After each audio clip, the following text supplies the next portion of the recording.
Hi there Mozaboo fans, everyone is how to break into a safe with a chopstick, and in this video we'll show you how, along with 3 other methods. Let's get started.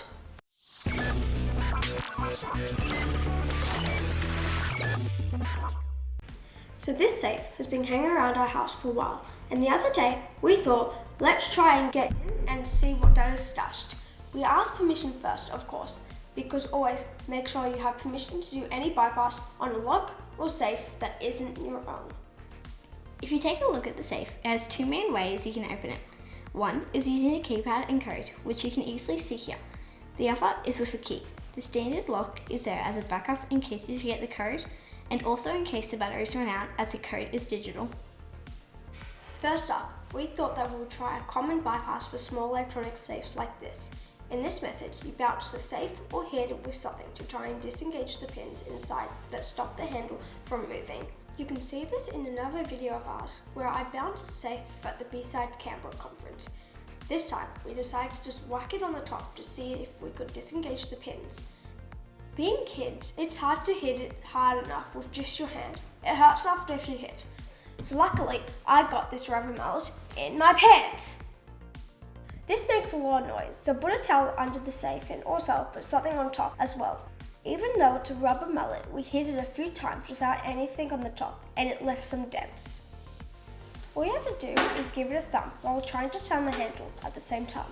If you time it right, you'll turn the handle just as the pins disengage, and open, you're in.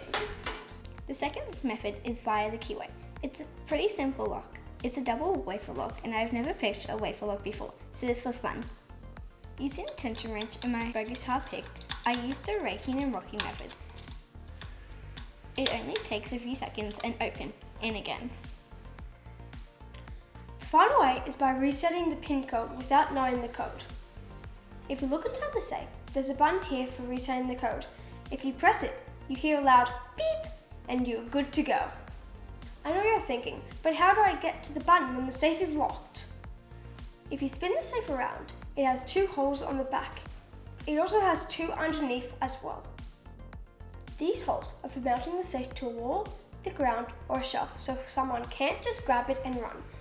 If the safe isn't mounted, like most people's probably aren't, or is mounted to the ground or shelf and not up against something blocking the back, this method will work. All you need to do is hit the reset button by putting something through the hole. This is where Bob, our trusty chopstick, comes in.